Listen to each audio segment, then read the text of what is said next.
उसके बाद हम सीखेंगे type of reactions. Chemical reaction कितनी टाइप की होती हैं, तो 5 टाइप की केमिकल रिएक्शन है।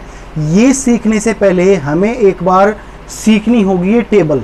इसमें एलिमेंट्स की रिएक्टिविटी दे रखी है कि कितने रिएक्टिव कौन सा सब्सटेंस होता है, कौन सा ज़्यादा रिएक्टिव होता है, कौन सा कम होता है। वैसे ये हमारे 3rd चैप्टर में आएगी, लेकिन टाइप ऑफ रिएक्शन को समझने में मदद हो जाएगी अगर हम एक बार इसको सीख लेते हैं। तो सीखने के लिए मैंने आपको सिंपल सी एक ट्रिक बना के दी है।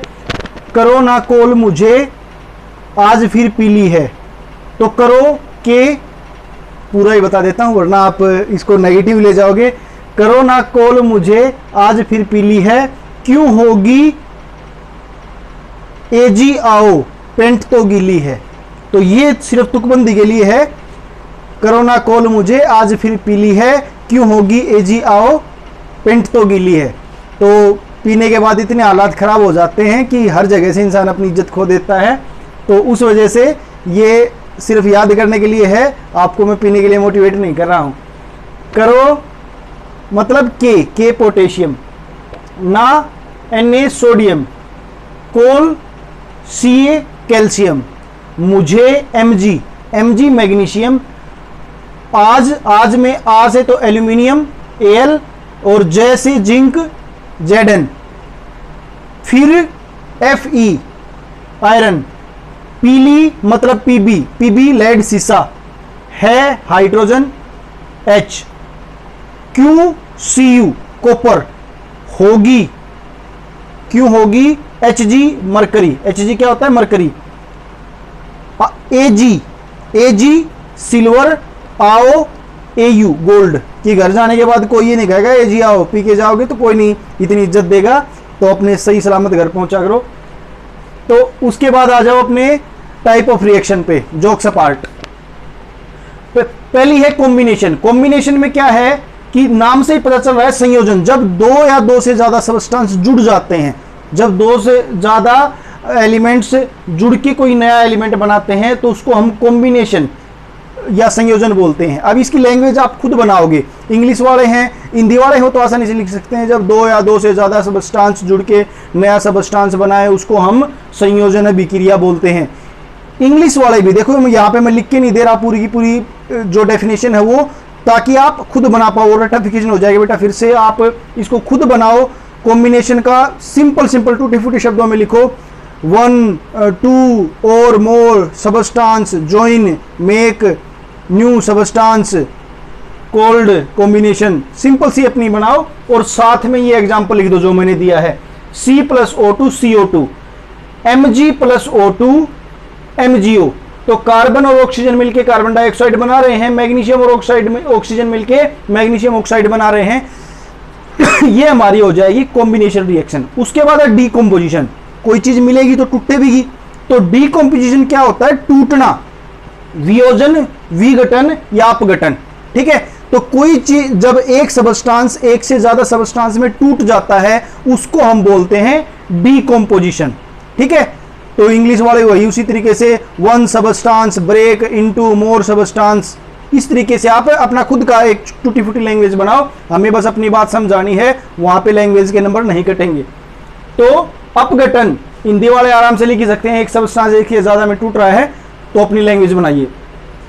H2O टूट गया हाइड्रोजन और ऑक्सीजन में, AgCl टूट गया, Ag सिल्वर, Cl क्लोरीन। तो Ag और Cl दोनों अलग अलग टूट गए सिल्वर और क्लोराइड में, क्लोरीन में। तो H2O हमारा कब टूटता है? जब इलेक्ट्रिसिटी, कैटालाइट। ठीक है, हमने अभी कैटलिस्ट जो पढ़े थे कि हमें एक उत्प्रेरक की जरूरत होगी, तो यहाँ पे उत्प्रेरक इलेक्ट्रिसिटी रहेगा और यहाँ पे उत्प्रेरक सनलाइट रहेगा। सनलाइट में जब AgCl को लाया जाएगा तो वो Ag और Cl दोनों अलग अलग हो जाएंगे। उसके बाद तीसरी है अपनी डिस्प्लेसमेंट रिएक्शन, विस्थापन अभिक्रिया। विस्थापन अभिक्रिया क्या होती है? जब कोई शक्तिशाली व्यक्ति, शक्तिशाली सब्सटेंस किसी दूसरे कमजोर को उठा के उसकी जगह ले ले, उसको हम बोलते हैं विस्थापन, डिस्प्लेसमेंट। इंग्लिश वाले वही a more powerful substance replace less powerful substance, displacement. तो विस्थापन में क्या होता है, जब एक एलिमेंट किसी सॉरी जब एक एलिमेंट किसी कम रिएक्टिविटी वाले एलिमेंट को हटा के उसकी जगह ले लेता है, जैसे हमने यहाँ पे वही जो हम पहले सीख चुके हैं, सल्फ्यूरिक एसिड लिया है। तो सल्फ्यूरिक एसिड से हमें पता है H2SO4, अब ये अपनी ये टेबल काम आएगी, H2 H यहाँ पे आ रहा है, इससे ऊपर का कोई भी ले लिए वो उसको रिप्लेस करेगा। हमने Zn को ले लिया, इससे ऊपर है तो Zn ज्यादा ताकतवर है और ताकतवर है तो इस H2 को हटा देगा, खुद जुड़ जाएगा, ZnSO4 और H2 बन जाएगा। इसको हम बोलते हैं डिस्प्लेसमेंट, विस्थापन अभिक्रिया।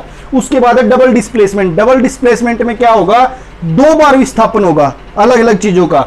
तो जैसे HCl ले लिया, ये होता है हाइड्रोक्लोरिक एसिड, ये सल्फ्यूरिक और ये हाइड्रोक्लोरिक एसिड ज्यादा यूज में आते हैं, तो ये 2 तो याद कर ही लो। NaOH इसके साथ लेके आए तो Na तो Cl के साथ जुड़ गया और OH ने H के साथ मिलके पानी बना दिया, H2O बना दिया। तो ये यहां पे भी विस्थापन हुआ और यहां पे भी विस्थापन हुआ, इसलिए इसको बोलते हैं द्वि विस्थापन, डबल डिस्प्लेसमेंट, 2 बार डिस्प्लेसमेंट हुआ है। लैंग्वेज अपनी बना देंगे। ऑक्सीडेशन और रिडक्शन अगली जो टाइप है, तो ऑक्सीडेशन और रिडक्शन को कंबाइंड फॉर्म में रिडॉक्स रिएक्शन भी बोलते हैं। हिंदी में बोला जाता है उपचयन और अपचयन। उपचयन का मतलब है ऊपर बढ़ना, अपचयन मतलब कम हो जाना, ठीक है। तो जब भी किसी रासायनिक अभिक्रिया में ऑक्सीजन बढ़ जाती है तो उसको बोलते हैं उपचयन, ऊपर उठ गई, और घट जाती है, कम हो जाती है तो उसको बोलते हैं अपचयन, ठीक है। तो ये दोनों प्रक्रिया साथ साथ होती हैं। जैसे यहाँ पे Mg और O2 शुरुआत से एग्जांपल लेके चल रहे हैं, उसी से हम बहुत सारे क्वेश्चन कर रहे हैं। Mg और O2 को जब लिया तो MgO बन गया, तो Mg के साथ तो ऑक्सीजन जुड़ गई, तो यहां पे हो गया ऑक्सीडेशन, यहां पे हो गया उपचयन, ऑक्सीजन बढ़ गई, और यहां से ऑक्सीजन गायब भी होगी, खत्म हो गई, घट गई, तो यहां पे हो गया रिडक्शन, अपचयन। तो दोनों साथ में होते हैं, इसलिए इसको बोलते हैं रिडॉक्स रिएक्शन। अगला एक एग्जांपल और ले लेते हैं, ZnO, जिंक ऑक्साइड, ऑक्सीजन जुड़ने से ऑक्साइड बनता है, तो ये जिंक ऑक्साइड है ZnO, और बस इसके साथ कार्बन लगा दिया, ZnO और कार्बन लगा दिया, तो कार्बन ऑक्सीजन को ले गया, तो ये बन गया CO और जिंक अकेला रह गया। तो यहां से तो ऑक्सीजन कम हो गई तो रिडक्शन, और यहां पे ऑक्सीजन बढ़ गई तो ये हो गया ऑक्सीडेशन और ये हो गया रिडक्शन, ठीक है। इसीलिए इसको बोलते हैं रिडॉक्स रिएक्शन, रिडक्शन और ऑक्सीडेशन साथ में हो रहे हैं। उसके बाद 3 लास्ट चीज हमारी रहती हैं, एक तो कोरोजन, एक रस्टिंग ऑफ आयरन और रेंसिडिटी। सिंपल से पढ़ रहे हैं, बाकी हम अगले चैप्टर्स में इस चीज को डिटेल में पढ़ेंगे। कोरोजन क्या होता है, जब भी किसी मेटल के ऊपर, देखिए हम लोहे के ऊपर देखते हैं, रेस्टिंग ऑफ आयरन पहले देख लेते हैं। लोहे के ऊपर जंग जो लगता है, ठीक है, तो हम उसको बोल सकते हैं कि जब लोहे के ऊपर वायु के संपर्क में आने पर लोहे पर जब लाल लाल एक पदार्थ जम जाता है, उसको हम जंग बोलते हैं, और उसको लोहे को जंग लगना, उस अभी प्रक्रिया को लोहे को जंग लगना बोलते हैं। इंग्लिश वाले भी आसानी से जोड़ सकते हैं, ए सबस्टांस स्टक, चिपक जाता है, ए सबस्टांस, या सिंपल बोल दो ए substance come on iron when in air, इस तरीके से सिंपल, ठीक है। पूरा डिटेल में पूरी एग्जैक्ट जो आपकी डेफिनेशन है वो नहीं बता रहा हूं और ना ही उससे चिपका रहा हूं। आप सिंपल टूटे फूटे शब्दों में अपनी लिखिए कि रस्टिंग ऑफ आयरन क्या होता है, when a substance stuck on the iron, कोई भी आयरन का रोड हो, कोई भी चीज हो आयरन की, उसके ऊपर जब वो चिपक जाती है तो हम उसको बोलते हैं रस्टिंग ऑफ आयरन। और अदर मेटल्स के केस में इसको हम कोरोजन बोलते हैं। ये पूरी प्रक्रिया एक तरीके से कोरोजन है, और स्पेशल हम आयरन के केस में इसको रस्टिंग ऑफ आयरन बोलते हैं। उसके बाद रेंसिडिटी क्या होती है, हिंदी में कई बार आप देख लिया करो, कई बार इंग्लिश में उस वर्ड का मीनिंग ना समझ में आए तो हिंदी में, क्योंकि पेपर में तो बाइलिंगुअल आता है, तो हिंदी में देखने से कई बार उस आइडिया लग जाता है कि ये क्या होगा, और इसी तरीके से हिंदी में की बजाय एक बार इंग्लिश में भी चेक कर लिया करो क्या दे रखा है। कई बार हिंदी में इतना टिपिकल हो जाता है कि इंग्लिश में देखते ही पता चल जाता है अच्छा ये तो ये है। तो रेंसिडिटी क्या होती है, विकृत गंधिता। अब नाम से ही पता चल रहा है, विकृत मतलब अलग हो गई, गंधिता मतलब गंध। तो रेंसिडिटी का मतलब होता है जब हम किसी ऑयली सबस्टांस को काफी समय तक रख देते हैं तो उसके ऊपर ऑक्सीडेशन हो जाती है, ऑक्सीडेशन हो जाती है, ऑक्सीडेशन रिएक्शन की वजह से उसका जो स्वाद है और उसकी जो गंध है, स्मेल है उसकी, वो चेंज हो जाती हैं, ठीक है। उस वजह से वो खाने लायक नहीं रहता, उसी को हम बोलते हैं रेंसिडिटी। तो जो ये पैकिंग वाले फूड आते हैं, इन फूड में एक गैस भरी हुई आती है, आप देखते हो फूले हुए होते हैं, वो गैस डाली जाती है एंटीऑक्सीडेंट, जो उनको ऑक्सीडाइज ना होने दे। तो एक एंटीऑक्सीडेंट उसमें कोई गैस या कोई ऐसा पदार्थ डाला जाता है जो उसको खराब ना होने दे, उसको हम एंटीऑक्सीडेंट बोलते हैं। तो ये भी पूछा जा सकता है एंटीऑक्सीडेंट क्या होते हैं? चीज़ों को ऑक्सीडाइज होने से बचाने वाले कुछ सब्सटेंस होते हैं जो उनको ऑक्सीडाइज नहीं होने देते, खराब नहीं होने देते।